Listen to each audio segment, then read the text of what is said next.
guys, it's Katt Dee, and I'm here with another unboxing. And today I'm going to be unboxing January's Owlcrate. So if you guys are not familiar with Owlcrate, it's a monthly subscription box based on YA books that are recently released. So it's always going to be a new release inside. And as well as the book, you also get bookish goodies and whatnot. It's one of my favorite book subscription boxes. I used to do this one in uppercase, and I had to decide between the two, and I just really love Owlcrate. I never look at the spoilers. I don't even remember what the theme for this one is. So it's not, like I said, it's not like one of those geeky subscription boxes I typically do on my channel, but I love getting this box every month. So there's that. So I'm going to go ahead and cut the box tape, and hopefully it's an amazing book. So I will leave all the descriptions and the pricing down below. This monthly subscription box is $29.99 a month, but remember, it is a new release and it is always a hardback book. Sometimes they throw in a second book, you just never know. So after you cut the tape and open the box this month, this is what you see. And I love their cards. I like to collect them because there's always such pretty artwork on them. I'm not going to look at that, but look at that. Magical monthly reads, so fantastic, so mysterious, running all through. That sounds like Fantastic Beasts, even though it's not going to be Fantastic Beasts, but I love that. So then they always put this stuff that gets everywhere. Alright, so the first thing I'm going to pull out is first edition Tea Company, A Little Prince, which is super cute. It's like book related. I'm not going to open it, but it looks like peppermint spearmint tea is what this is. I love tea, so I will be drinking that. So the next thing we have in here is tea soap books, Owlcrate, The Secret Garden, White Tea and Berries. Oh, that's really cute, guys. So it's a book, but it's soap, but it's in the shape of a book. You can't really tell. And then it has this on here.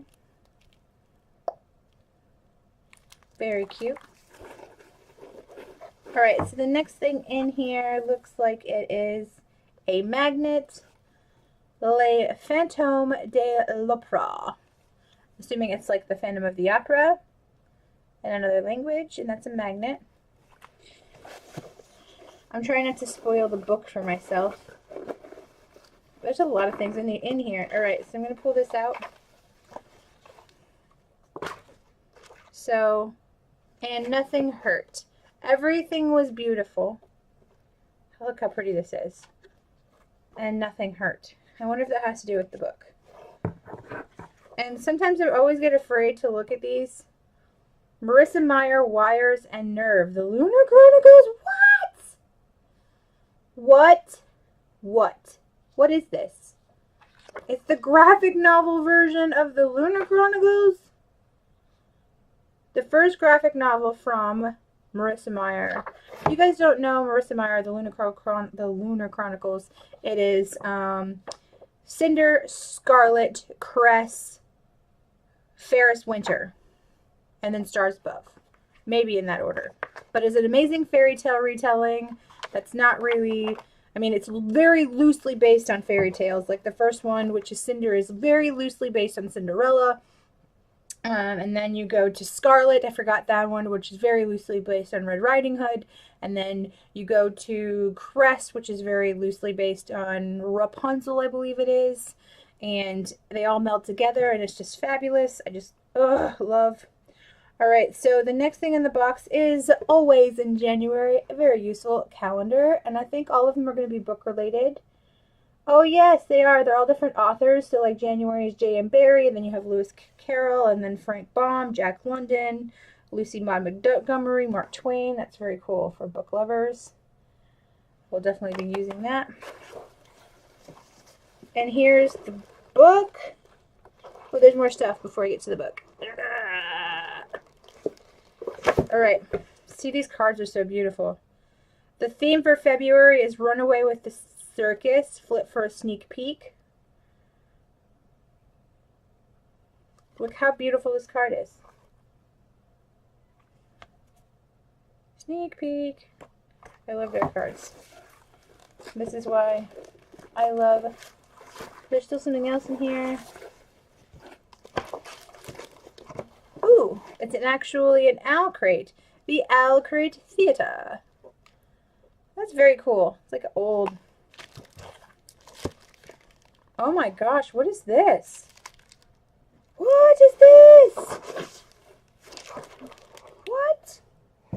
This looks amazing. Rose Blood by H.G. Howard. Look at that. And she's like wearing a phantom mask. Not only that, guys, look at this.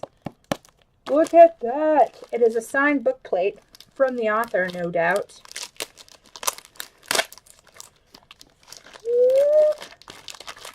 How can you not love this subscription box if you are a reader? Seriously. There's no reason not to get this box. So every month you don't get this. This is occasional, but every month you do get a this thing from the author. So I'm gonna read this to you. And first I'll tell you what this is about. So this is called Roseblood. Her greatest talent is also her greatest curse. It says, the music crescendos and the soloist voice booms over. It is not just in the ears, but in my own throat. My song escalates to match the other singer's volume. I'm drawn to a room at the end of the curved balcony as if some entity has attached a ghastly cord to the notes in my throat, pulling my spirit ever closer to the music that possesses me. The soloist goes silent. Even in the instrumental stops, I'm all that's left to carry the tune now, and I do, to the very end when the final note, high and full, bursts unrestrained from my throat. The chord reverberates over the silence like a ghostly wail, beautiful and tragic. Red swirls in my periphery, I can't say that word, periphery, and my legs give out. What's it about? What's it about? Anyway, I'm assuming it has something to do with Phantom of the Opera. It's a Phantom of the Opera inspired retelling. Holy goodness. One of my favorite musicals of all time. Seriously, I think I've seen it like 15 times. So, dear Owlcrate reader, while rereading The Phantom of the Opera in preparation to write Roseblood, I was once again struck by the Phantom's loneliness, being rejected by so many because of his gruesome appearance, something he couldn't control or change. Any of us can relate to rejection. In high school, I was too introverted and too shy to fit in. My clothes weren't cool enough, and neither was my beat-up Datsun. But there were other classmates dealing with far worse. A girl who'd been in a car accident that left her with brain trauma. A boy who walked alone in school each day in a worn-out jacket, even when storms and snow weighed heavy on his shoulders. Kids no one talked to due to the rumors surrounding them. I defended that injured girl once when she was teased from being different, and it felt so good to step outside of my own problems and stand up for someone else, even though several classmates shunned me for it.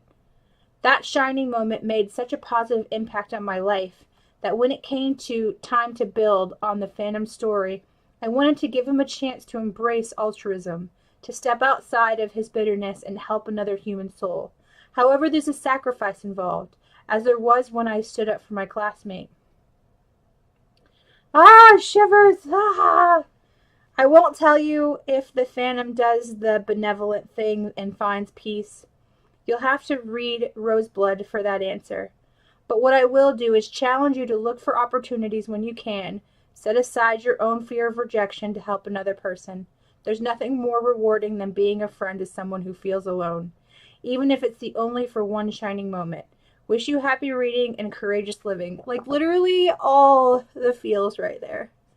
I'm really excited to read this book. Probably has nothing to do with what I just said, but literally oh my gosh, the writing is like purple. Can you see that? I want to see the dust cover. Oh, all the pretty. I can't wait. All right, so yeah, so off my tangent. I cannot wait to read this. If you guys want to know my thoughts on this, I will read this in the month of February. It will be on my to be read list. I am Katt Dee, guys. Like, comment, and subscribe. Thanks. Bye-bye.